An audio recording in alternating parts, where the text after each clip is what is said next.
Episode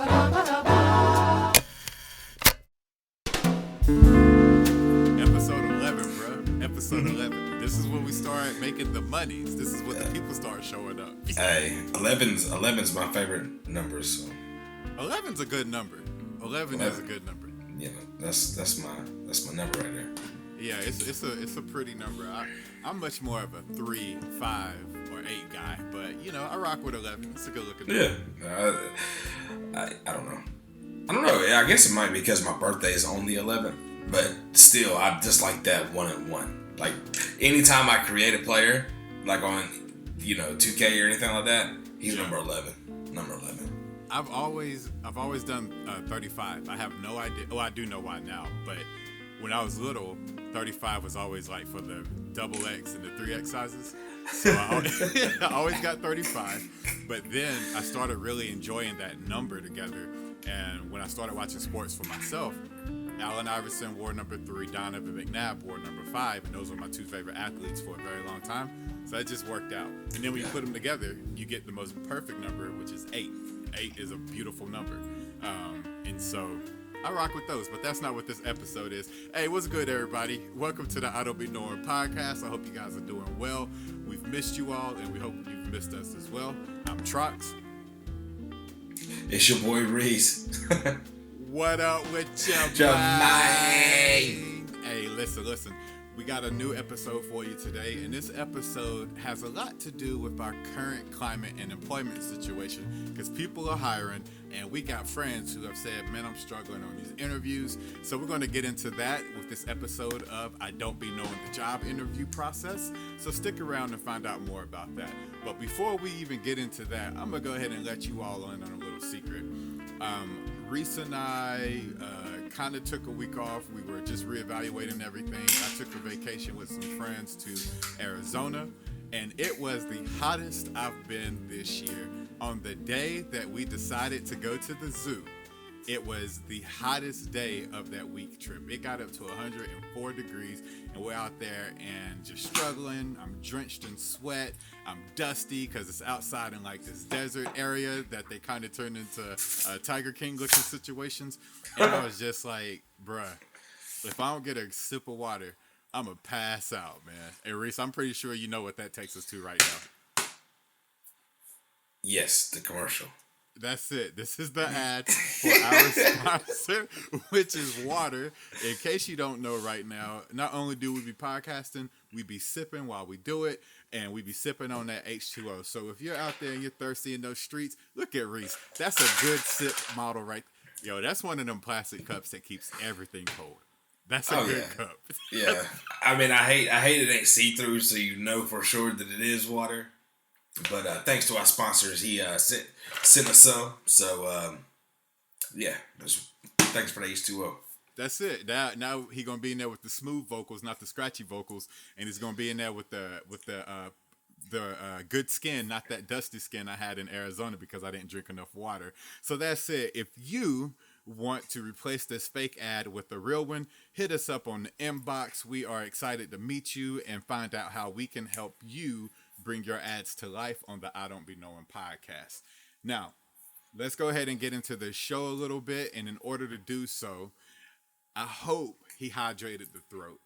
I hope he's warmed up the vocals. And I hope he's ready to just implant some dope beatboxing in your ear because this is how we do our intro until we get a real intro.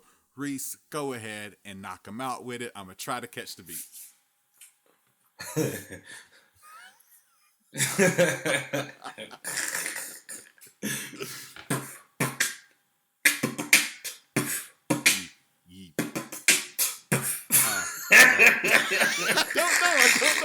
I can't hear it today. I can't hear it.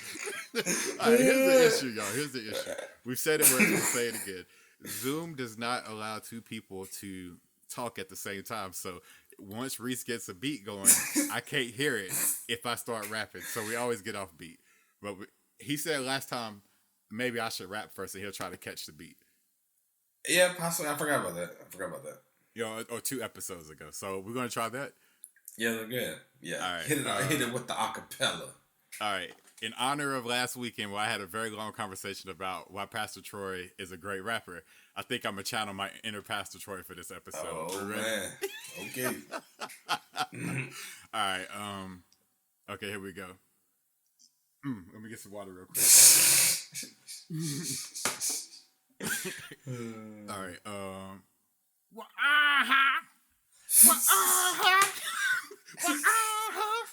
Hey, yeah.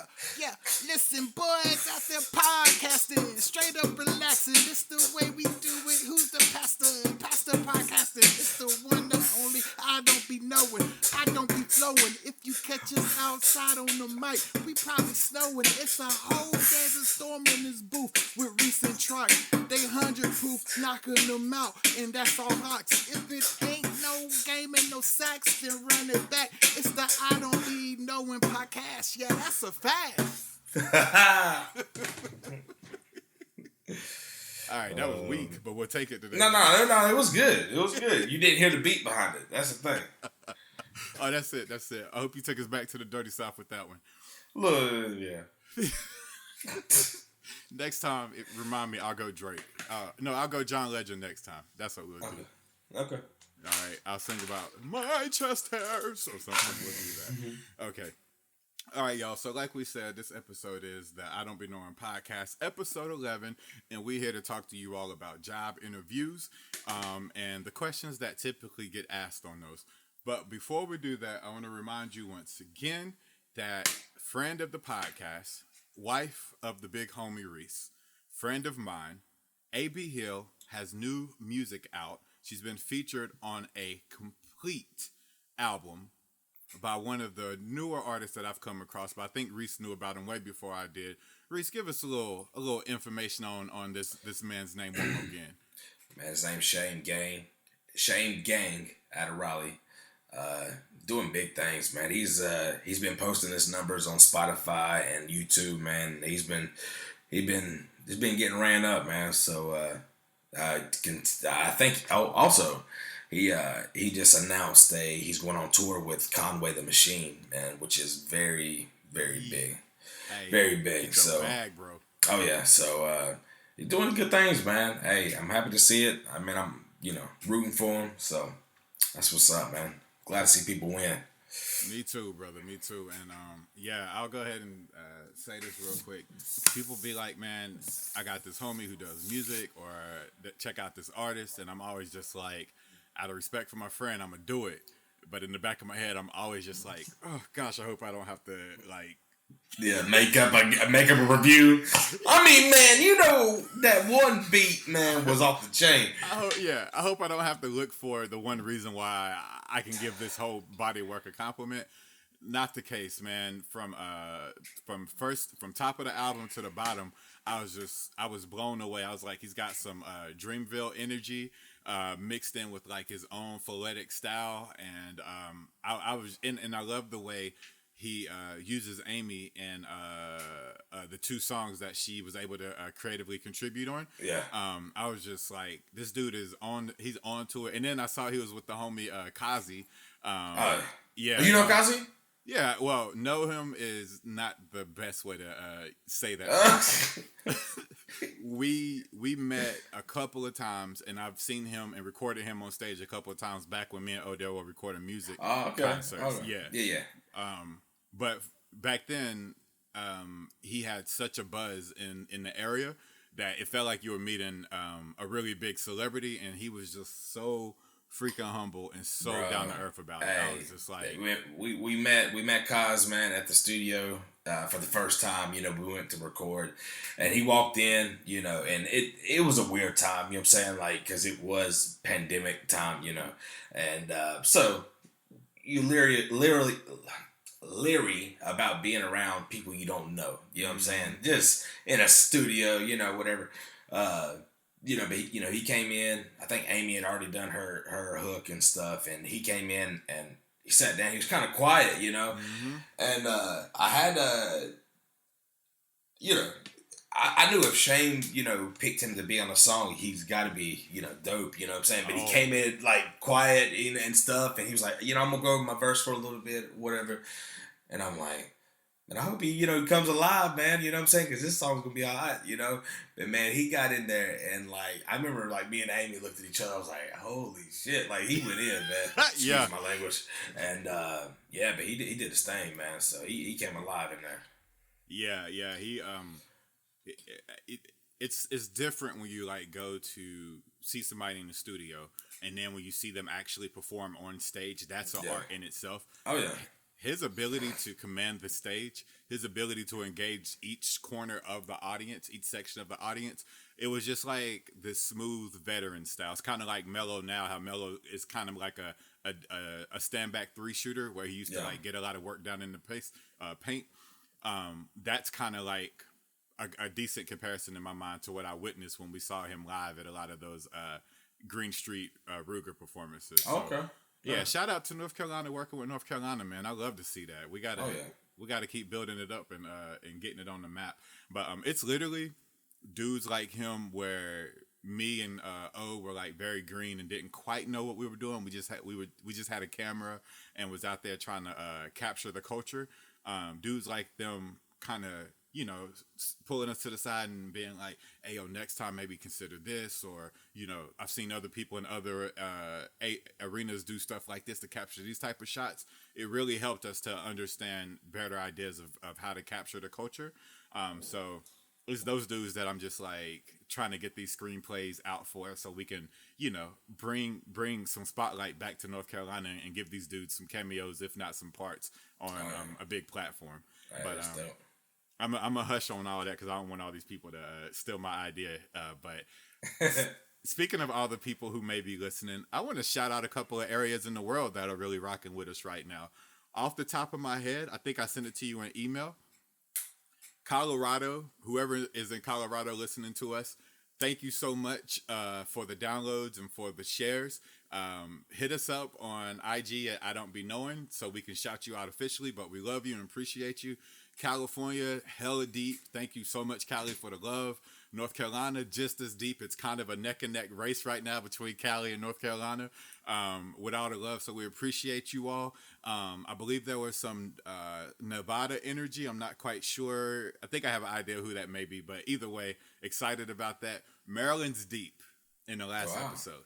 Wow. I don't know who got word of us in Maryland, but Shame is from Is Maryland. That what that is? Yeah, he has some DMV affiliation. And I know, possibly, I'm not saying that. I just know we talked about, his album and stuff last episode, but he does have affiliation up there. And I'm not sure if it got connected up there, but hey, if it did, we appreciate that for sure. Hey, shout out. Maryland's always been good to me. I got to live in Upper Marlboro, Baltimore, and this is Northern Virginia more than Maryland, but I lived in Northern Virginia for a while. I love that area. If I move back East Coast, it'll probably be Maryland before going back home right away. And then you ready for this? The big one. Moscow in the Netherlands.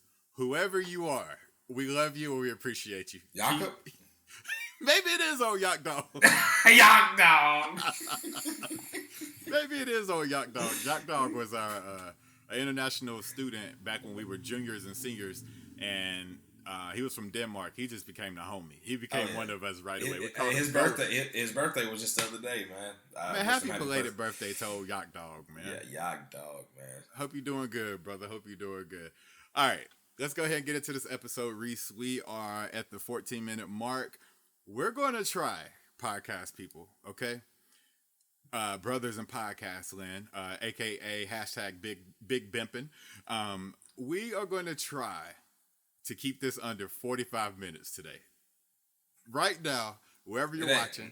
It ain't going to happen. Put it in the chat if you think it's going to happen, okay? Just do that. Don't look at the time count. Don't look at the timestamp. Just let me know if you think it's going to happen.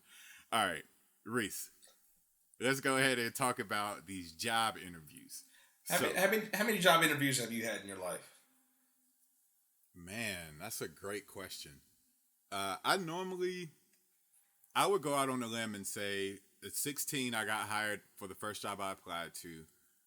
I got another job in college, 2, 3 jobs, 4, 5, 6. I would say, just taking a wild guess, maybe 15. Wow. I think. One second. Uh, uh, uh, hmm. I've only had six.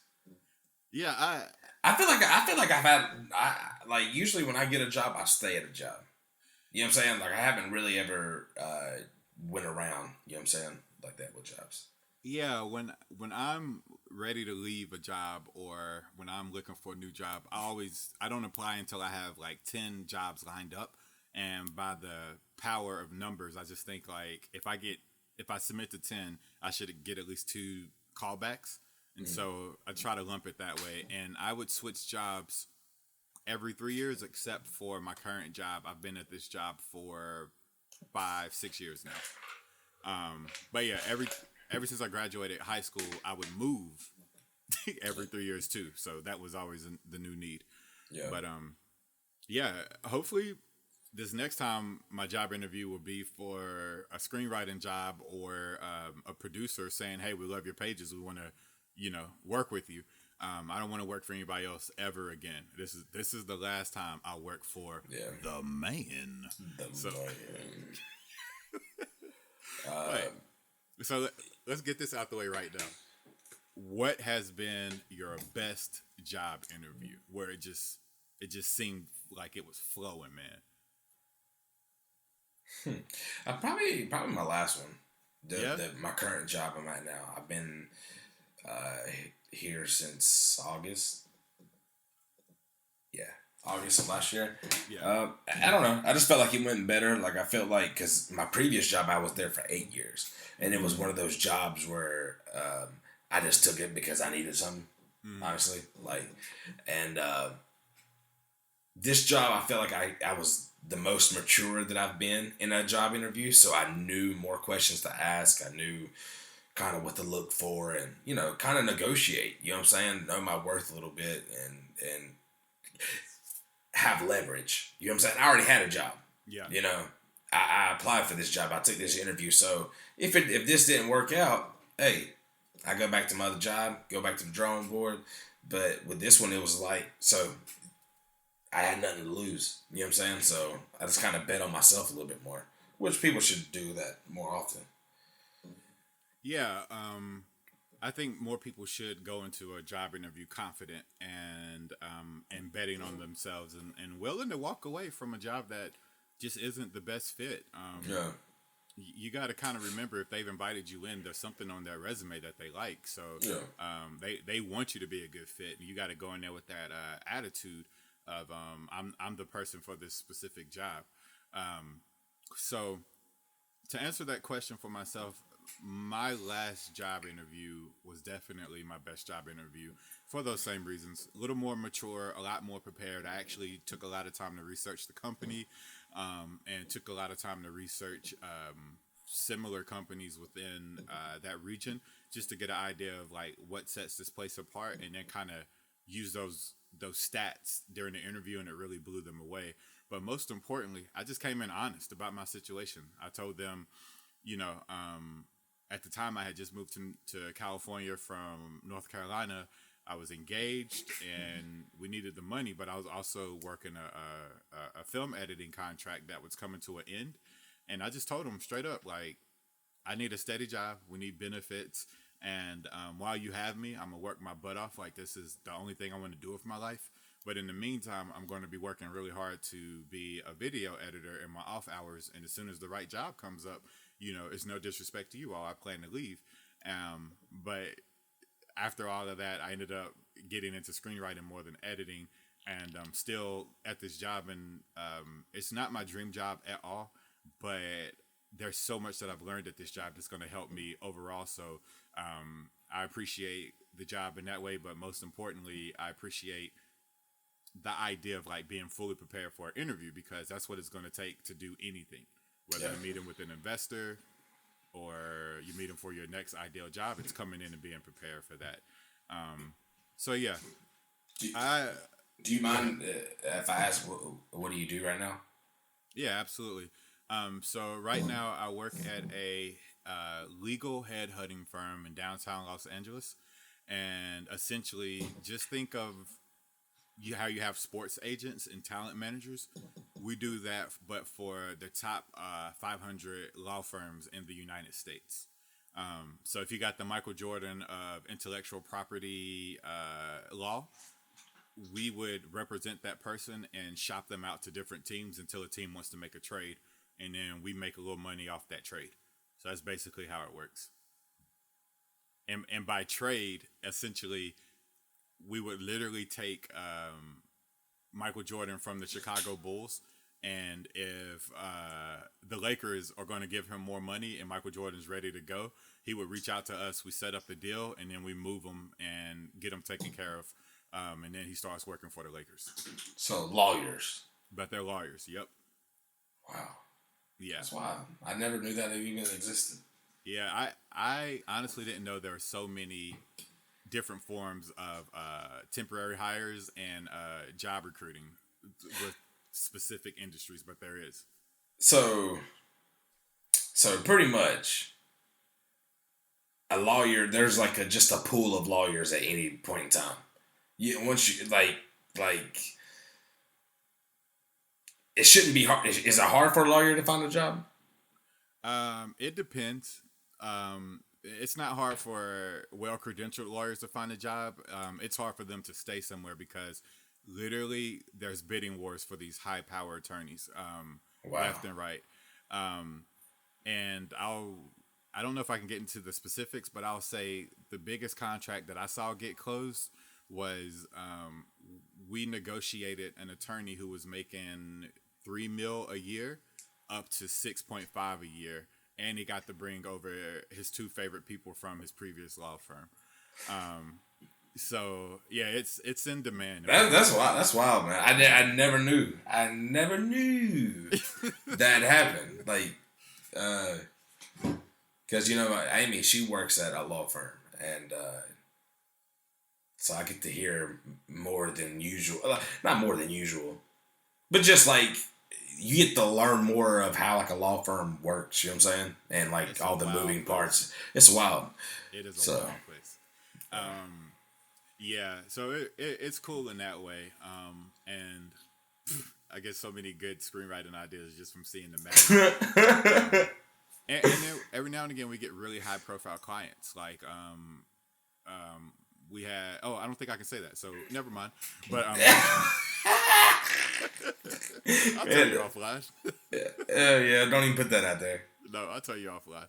But okay, so let's get into some of these numbers a little bit, and then get into some of our personal experiences with this whole interview process. So, as I pulled it up right now, it says in the job interview, you barely have 7 seconds to make a great impression for your recruiter. Within 7 seconds, whether they mean to or not, most recruiters have made up their mind whether they're going to bring you in for a second interview or not. That is wild to me. Probably. I mean, it really is that simple. It really is to make sure that you come in there with with decent clothes on. Job clothes for the occasion. Yeah, you know what I'm saying? And occasion,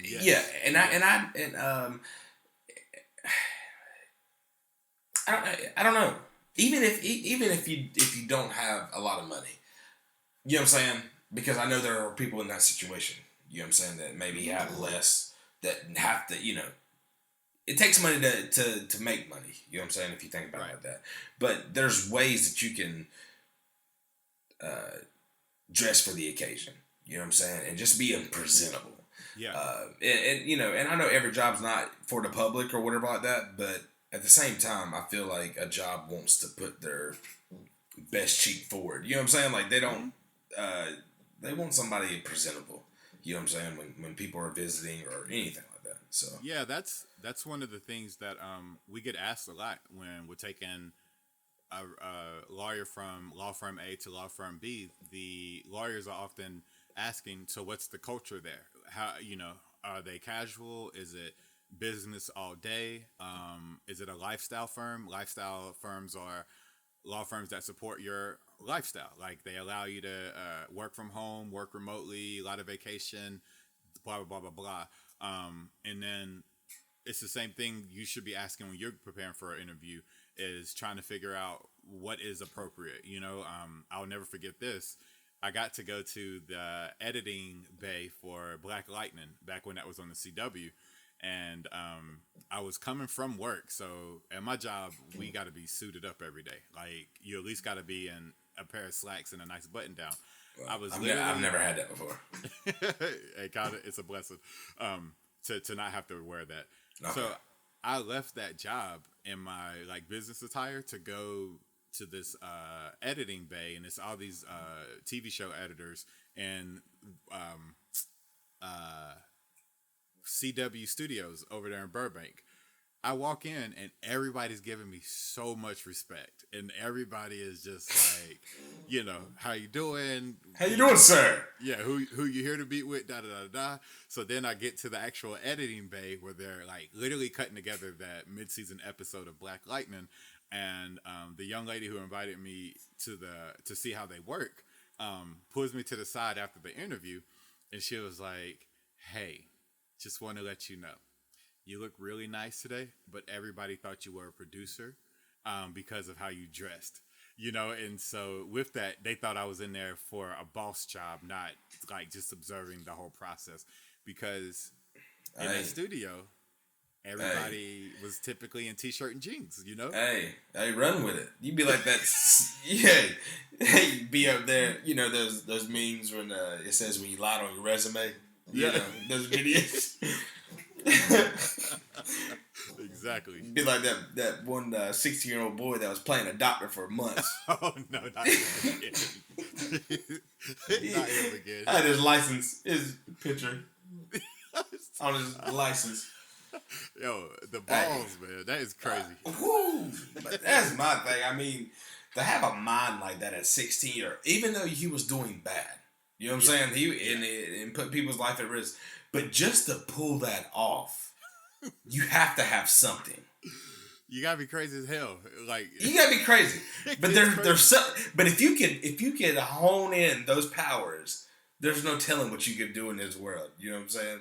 I say that all the time. The person that creates, who orchestrates the big bank heist that steals trillions from America is the same person that could create the system to stop that.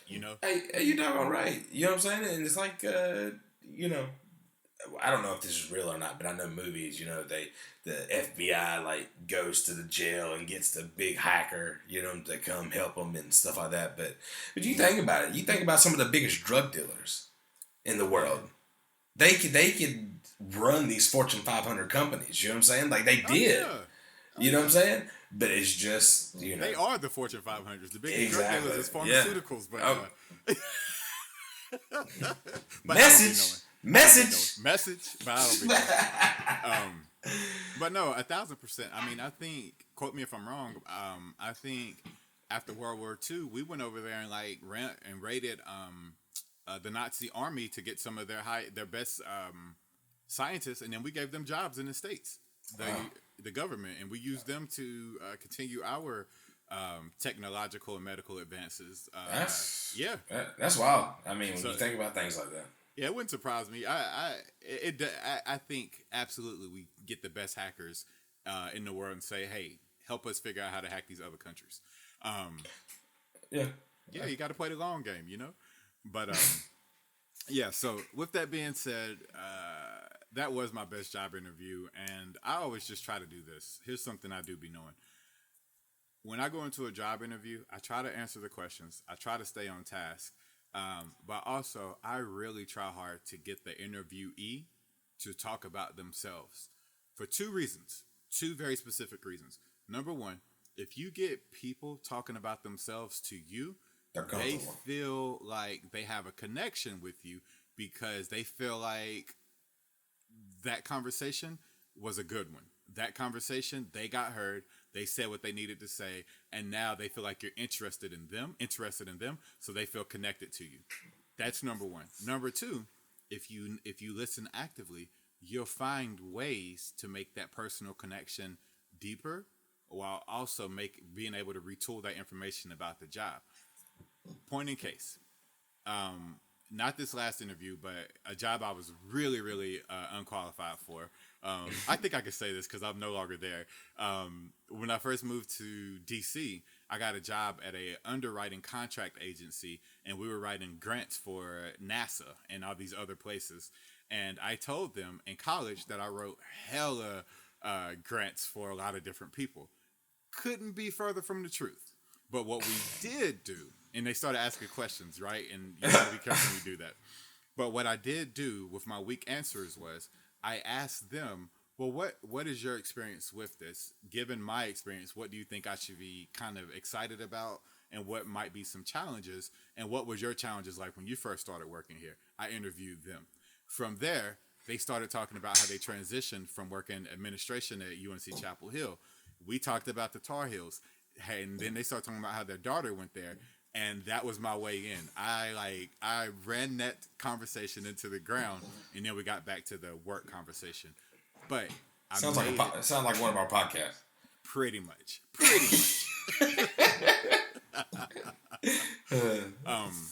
But yeah, so that's it. You can get them talking about themselves as well. Answer the questions, but then find a way to get them to open up about themselves so you can listen for talking points and similar interests so you leave a good lasting impression on them. Yeah, sound like Mrs. Collins' class. Oh, yeah. Dude, hey, get them off topic. Hey, Miss Collins. Hey. Shout out to Miss Collins. Miss Collins, we're still sorry. Yeah, we're still sorry. You know what, Miss Collins, I honestly would love for you to come on the podcast and you tell us what we don't be remembering about those days, all right? I would love to hear the teacher's take on Trox and Reese. Yeah. Courtney, if you're out there, we would love to set that up.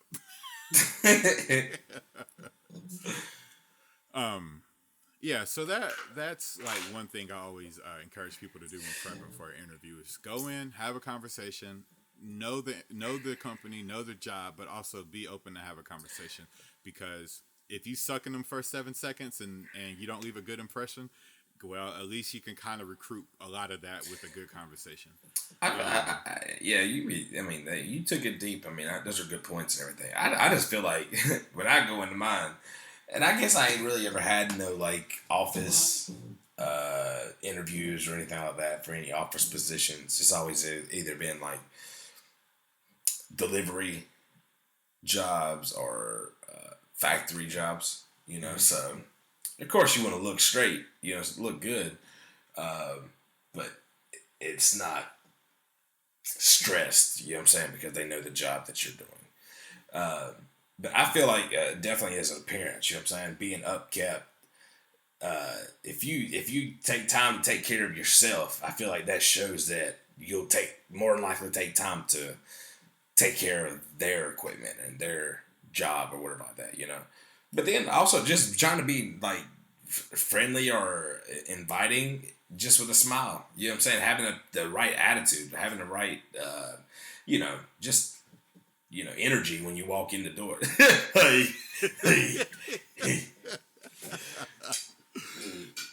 You hired.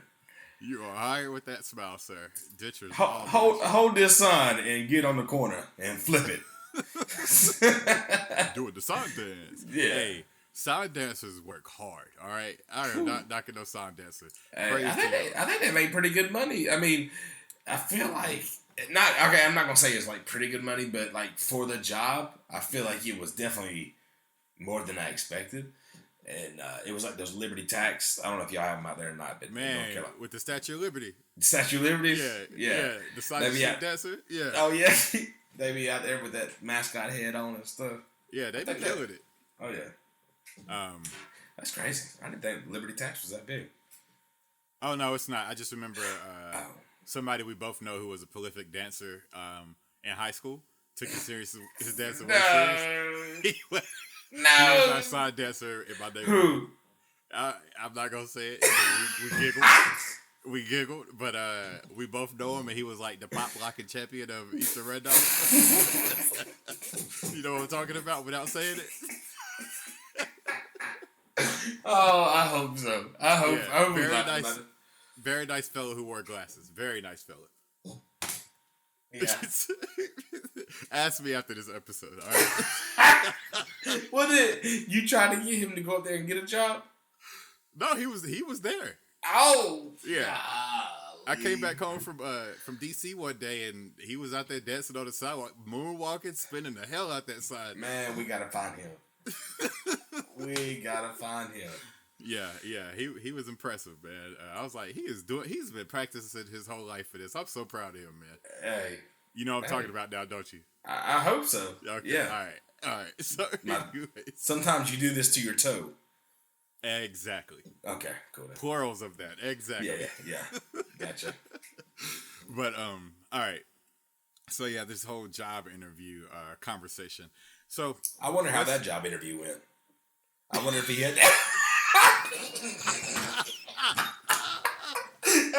Hey.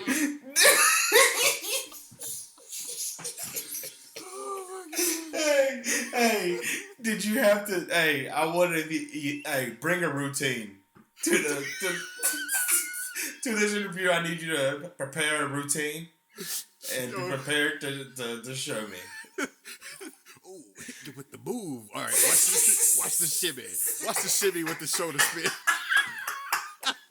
Here's the thing, though.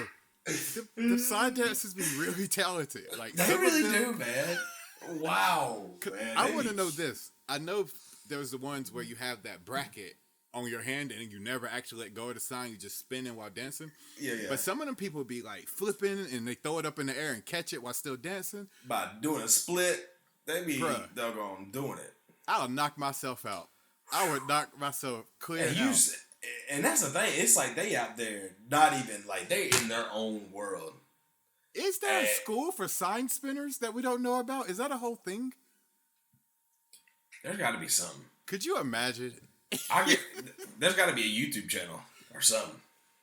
Yo, there's got to be. Who started this? Okay, who started the sign spinning career? Who was the first one out there? And somebody else was like, "Yeah, I'm doing that for a living." That's crazy. Because I feel like companies wasn't on to that. You know what I'm saying? They just had people out there holding signs. You know what I'm saying? Yeah, that had to be like within the last 10 years. One guy was bored. He was tired. You know what I'm saying? The job actually got mad at him for twirling that sign. For twirling and dancing. Mm-hmm. We pay good money for that sign, and we just want you to hold it. Okay? Yeah. But then they started seeing the customers talk about him on the corner. You know what I'm saying? Mm-hmm. Who was he? I don't be knowing. That was Dancing Sign Man. That's who that was. Hey, legend. Yeah, and you know what? He probably got fired for thinking outside the box. They probably kept the sign, let him go or her go. And I have a feeling it all happened around the time that the OG iPods were coming out. And the OG Zoom, Microsoft Zoom, when that stuff was coming out. I bet, because you can't be spinning no sign, catching, dancing with no Discman on. Even the anti-skip is going to skip. Oh, true. Yeah. So you ain't doing that. You ain't doing that just naturally either. You got to have some type of music. Yeah. Have you seen the movie? It's the guy with the piano, Soul. Yes. Do you remember that sign spinner in that movie? Oh yeah. But he was zoned out. Yeah, he was. That was different level. That was Carmelo Anthony. Lining up for that game-winning three all day. He was locked in. That's a good movie. Go ahead. I'm sorry. Yeah, Carmelo Anthony's a great basketball player. Just so y'all know, he's in the top 10 all-time scorers. Just for people who don't be knowing about Carmelo Anthony, look him up. But okay, here we go. As you can tell, bit of a Melo fan here. What was I going to tell you? Oh yeah. So going back to the topic at bay. Actually, one more thing on Incredible Spinner Man. Incredible Spinner Man or Incredible Spinner Woman. If you think you created that, reach out to us. I want you on our podcast because you're not getting your due, and there's a whole industry based off something you created, and I wonder if you got money behind that. Somebody should have that patent. That's the whole thing. It should be. It should be it should be like a school that people have to pay money to come and learn. Everybody shouldn't be able to just spin a sign. This is dangerous. It is dangerous. It's mystical out here. It's been so long. Yeah. Heat's been on, Yeah. Okay, here we go. All right. We promised y'all some interview questions and our responses to those. So let's do that before we get up out of here because we are at 40 minutes. And I said, can we do it at 45? It ain't gonna happen. All right. So, Reese, I'm going to go into interview mode with you, okay? You're going to answer the first question. You ready? All right. All right. Ladies and gentlemen, according to roberthalf.com, which is all things recruiting, they have common interview questions, and here are the top 5. Number 1, Reese, tell me about yourself in a nice little buttoned-up 1-minute presentation. I'm a hard worker. I work well with the team. I'm very optimistic about your business and think there's a brighter future that I could add my expertise and my touch to take it to the top. You know, what would you give yourself on that response? I don't know. That was all just off the top. Give yourself a 1 to 5. What would you give yourself? 1 to 5. 3. You can't say 3. I'm gonna hit you like what's his name? I'll say 4. Definitely okay. 4. I'll say 4. I have to agree. I think that was a pretty good 4 because you said a lot of nothing, but you said all the right things. You said basically, I'm here and I want to help, and I think that's positive. You're explaining how you can be of service to the company. Yeah. So I really like that. Take note, people. Take note on that one. I think that was a solid one. Reese, you got something buzzing or humming on your end, I think. We might be straight now. Okay. It might be my desk. It's been kind of... Yeah, that's what it is. All right. My fault. It's all good. I just don't want to have to do a lot of editing. All right. I'll go to number 2 for myself and not the bathroom, you sick people. Okay, number 2. That was going to be my question. I feel like Job should ask people. Usually... How long do you poop? How many times a day do you poop? Or... How regular are you? How regular are you? And how potent is your odor? You know, I think that should be one because if you're in a small company with one common bathroom, nobody needs to be sitting behind you, man. There's jobs that I would not apply to just because of the bathroom situation. Is that a fact? Oh, that's a fact. Bro, I used to deliver water and vending stuff at different companies and stuff, you know. And, man, there are some bathroom places that are just horrifying. Yeah. Horrifying. And I'm like, Lord, I could not work here. There's no way. But there are some places that I knew, like when I went to certain cities, when I went to Thomasville, I knew my third stop had one of them good old private bathrooms that I could sit at my leisure, you know. And you know what I'm saying? Business. Yeah. Ooh, I'm going to tell you. I am always blown away by how nasty people are willing to be with a public restroom. And I wonder, is that somebody's get off? Does somebody enjoy trashing a public restroom? Because it's never necessary to me. I never understand why they got to be so freaking gross. I think it's a vicious cycle. I think when it comes to like the trash and stuff all over the floor and stuff, I feel like people think like it's already nasty, so I'm not going to pick my stuff up. But in all actuality, they just made it more nasty. You know what I'm saying? Because they didn't pick your own stuff. PSA, as a person who used to clean bathrooms at a grocery store, at a retail store, I think that's all. Oh, and at home. Man, flush twice. Get the streaks off the wall, okay? Number 1. Number 2, flush, okay? That's probably number 1. And number 2 is flush twice. If you have a match on you, man, do a little courtesy strike. Get that odor-eating match going, man. And then last but not least, if you gotta stand to pee, women as well. Some women don't like to put the tushies on the seat. Just before you flush, turn around, make sure ain't no little driplets anywhere. Wipe that off and flush. It's that simple, people. It's that simple. I don't want to come in and see yesterday's lunch on display. I don't ever want to see that, and I don't want to smell it. I know we can't control the smells, but we can control these other things. And dear people who install toilets, y'all know how much pressure is needed. We don't need the shoot back, all right? Nobody needs the shoot back when you flush the toilet. Reese, don't act like water don't ricochet sometimes, all right? We don't need the step back curry. We don't need that fade. Just let it go down, all right?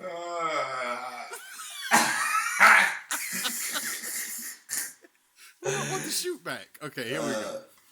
What are we at? Because I will end this episode on 5. Oh, we missed it by 6 seconds. We're at 45 seconds.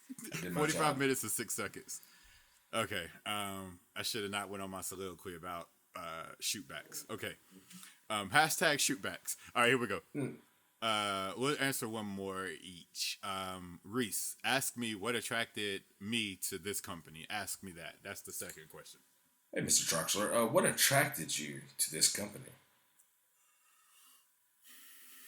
It's okay to take a pause before you answer, guys. Just don't take a long one, all right? It lets people know that you're thinking. But, what attracted me to this company is... Now, I don't ever be code switching that hard. That right there is always going to get a response from the bio. So if this was a company that worked in, I don't know, I'll just use my job. Well, what attracted me most about this company is it looks like a new opportunity to learn an industry that I'm unfamiliar with at this point, but very excited to learn more about, while also applying my years and years of expertise per my resume to a specific task of this job, such as the way we organize emails at my previous job, the way we incorporate conversation systems on the phone, and the way we track stats, blase, blase, blase. I think those type of expertise, that type of expertise would allow me to get to the next level at a company like this, and I'm excited to find out what that next level is. So what is the traditional career path here? Now I've answered your question, and I got you talking about the company again. I'm answering that question? You don't have to. That was me asking the interviewer what their... I think that's such a bullcrap question, though. It's an awful question. What attracted you about the company? What I need money. I need money. I'm broke. I am broke. Man, what you mean? You act like this is what I want to do. You know what I'm saying? Like, come on, brother. Yeah, like... You know, I mean, maybe I can understand if you went to school and got, you know, a doctor, you know, degree or, you know, some major degree. You know, or like a lawyer maybe, or, you know, a doctor. Yeah. Then you can look at the, you know, at the company and be like, you know, this is what I like the way they do this. I like the way they do that, which you can in a little bit, but yeah, at the same time, brother, you right down the road from me. Y'all pay pretty good. Yeah. Ultimately, do you care what my answer is? Do you actually care what my answer is to that one? I wonder how that would go. You know, I think we should, you know, people should book fake interviews. And just be blunt with them. Let's find an HR person. I got one person in my... Oh, I know who we could get in here. Who would keep it $150. Who's an HR, a hiring specialist. No, I'm saying, being an interviewee. Okay? Go in there and just be straight up with them. Like, man, what kind of question you think that is? So are you supposing that one of us applies for a job, gets the interview, and answers them truthfully for the sake of the podcast? Is that what you're saying? Hey, we have a recording device in our pocket. Hey, my thing is that there's plenty of jobs right now that we can go get an interview. Hell, there's some jobs right now you get a free Big Mac if you just go take an interview. I want that interview. Where's that at? Somebody let me know. Hashtag free Big Mac. Let me know. Well, Impossible Whopper. How about that? Let me know. Okay, speaking of, I will read off the last 3. You tell me which one you would like to answer, and then I'll pick from the last 2 and we're in there. So for everyone listening, the top 5 interview questions according to roberthalf.com is: tell me about yourself, what attracted you to our company, tell me about your strengths, what are your weaknesses, and then number 5, where do you see yourself in 5 years? So Reese, between tell me about your strengths, what are your weaknesses, and where do you see yourself in 5 years, pick one of those. Where do you see yourself in 5 years? Dang it, you took the good one. Okay, go for it. I'm sorry. Mr. Reese, where do you see yourself in 5 years? You know? 5 years. Little here, little there. To be honest, sir, and be honest with myself and you at the same time, I honestly do not see myself here. I don't. Oh. No, I mean, and take no offense to that, sir, but by I'm offended, buddy. by that answer, you should know that I am driven because I don't want to be here because I want to be working for myself. I have dreams and goals and passions that I want to bring to the table. And while you do have me here, just know that you have a go-getter. Well, Mr. Reese, sir, I think that concludes our interview, and good luck out there chasing your dreams, sir, because we don't want ambition. We want robotic people with pulses who can think for themselves a little bit. So, good luck, sir. Now, I think that's a brave answer, and essentially that's what I did with that. Yeah, that's I kind of stole your thunder. Well, I mean, I honestly, that's what I think on my mind. But I don't know if I've ever told.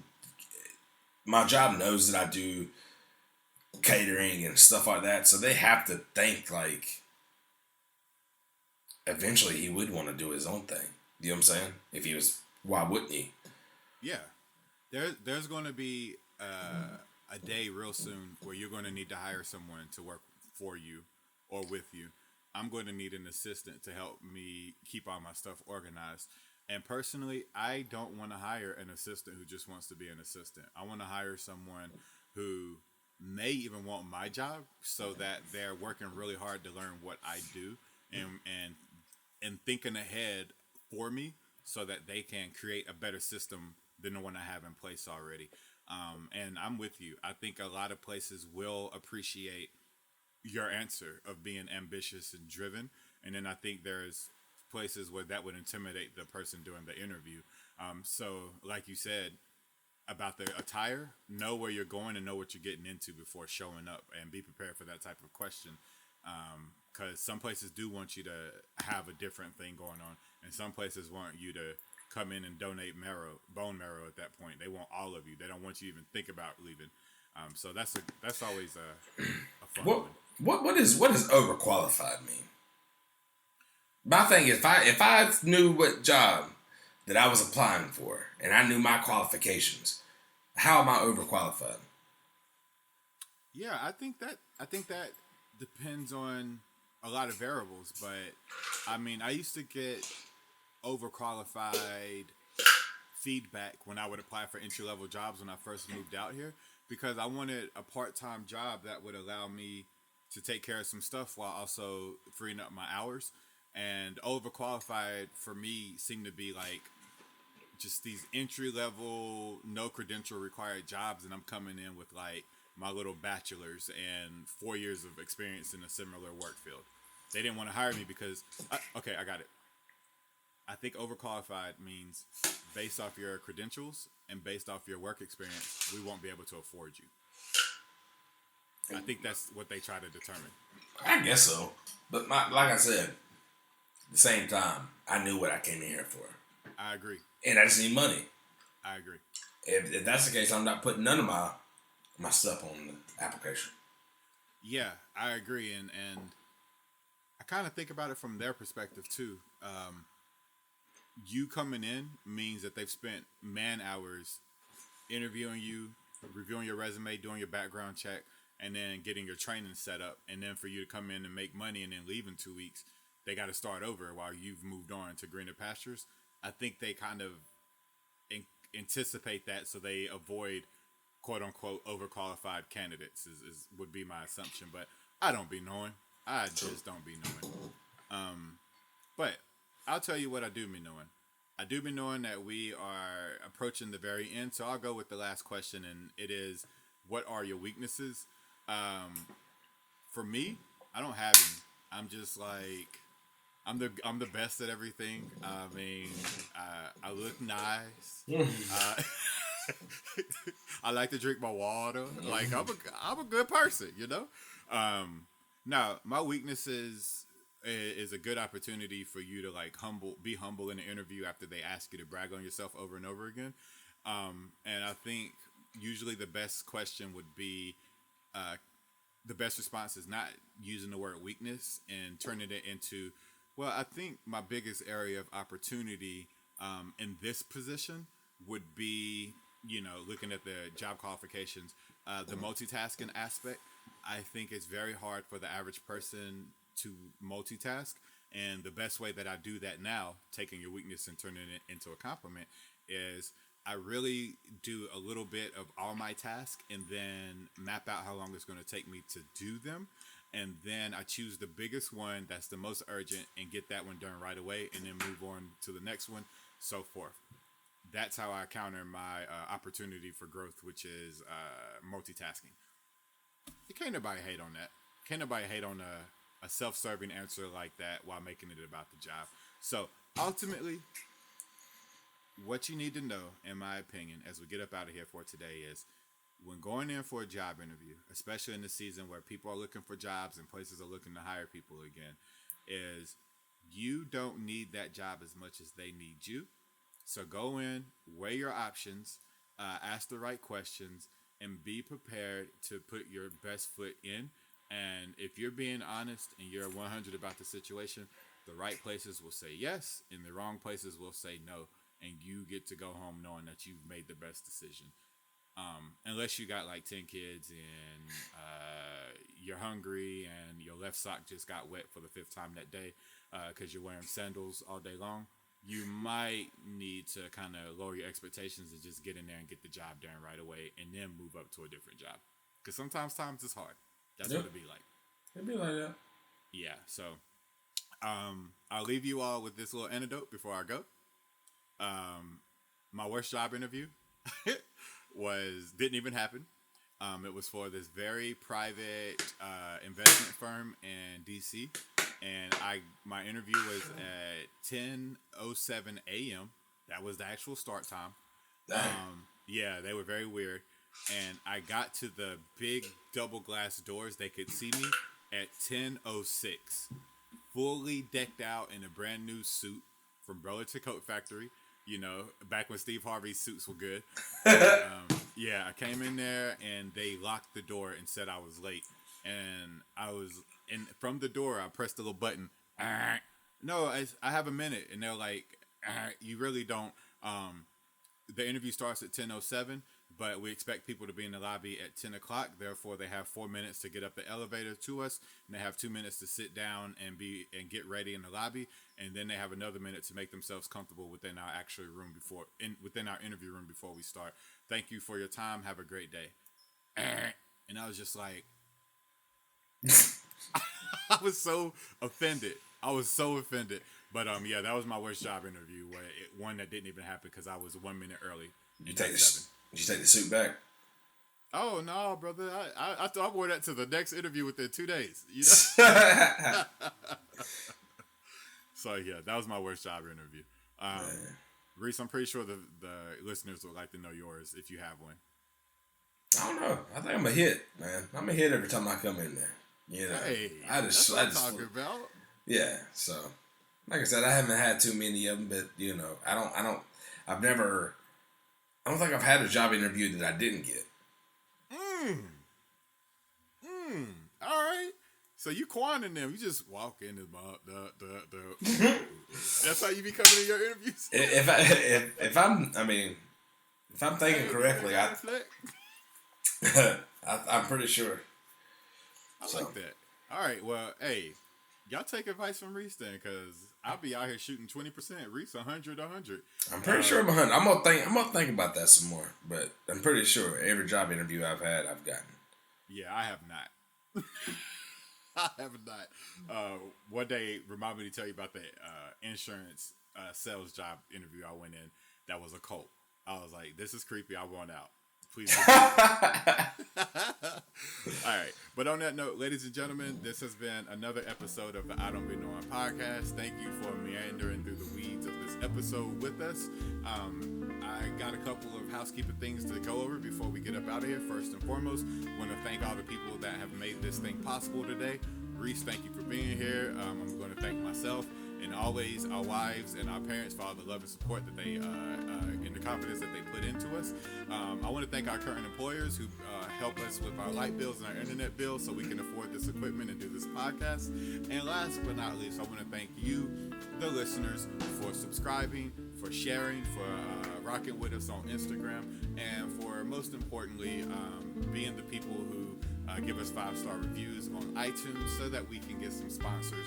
And if you want to join that membership club, it's very, very free. Just go to iTunes, look up idon'tbeknowing, and leave a 5-star review after you listen to an episode or before. And then you can let us know privately that you didn't like the episode and you want to take your 5-star back.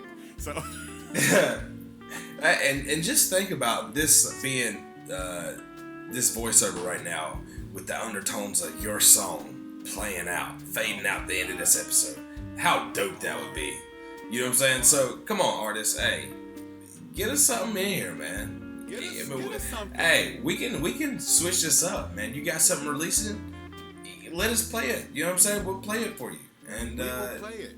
Yeah. It's free ads. You will get listened to in Colorado, Maryland, North Carolina, California, the Netherlands, Moscow. I'm pretty sure I left some other places off. I have to go grab our little Maryland. Yes, I think I said Maryland. Maybe not. Hey, I did hear this. You heard the two? The two! Yeah, the two is everything. When people from Maryland say two, I love it every time. Hey, it was crazy. I was actually watching an interview Shane was having, and it must have been somebody from the DMV or somewhere, and he was saying two. But you don't realize how many words have two in it until they start talking, because every time they have to say two, yep, you hear it. It's crazy. Yeah, Tuesday. Tomorrow. Yeah, that's one of my favorite local dialects, man. I love that Maryland. That's dialect. crazy. Chicago's got a cool one too. It's like country city slang. It's hella dope. But North Carolina, don't nothing beat that southern drawl. North Carolina got some good dialect, man. I like LA's too. Like, listen to Marshawn Lynch, man. That's a country. That's Bay though. That's different. Yeah, that's what I'm saying. Like that it's like, I don't know. It's wild. That's wild. Yeah, Bay Area's got its, especially like Oakland, it's got its own like slight country dialect with like some LA smoothness to it. It's interesting. But speaking of, maybe we do dialect episode. We got to get up out of here. We got to, because I was about to say something else. Go ahead. See, here we go. Go. We can cut here and get this next one in real quick. I'm down with it. I'm down for it. But anyways, hey y'all, this is Trox. It's your boy Reese. We got in an hour and 2 minutes, not the 45 mark, but that's all good. I hope to see y'all next episode. Episode 12 will be I Don't Be Knowing. Oh, I guess you got to tune in to find out. We'll catch you next time. Peace, love, and we appreciate y'all. Holla. Holla. Oh, no. Let's be friends, people. Let's be friends.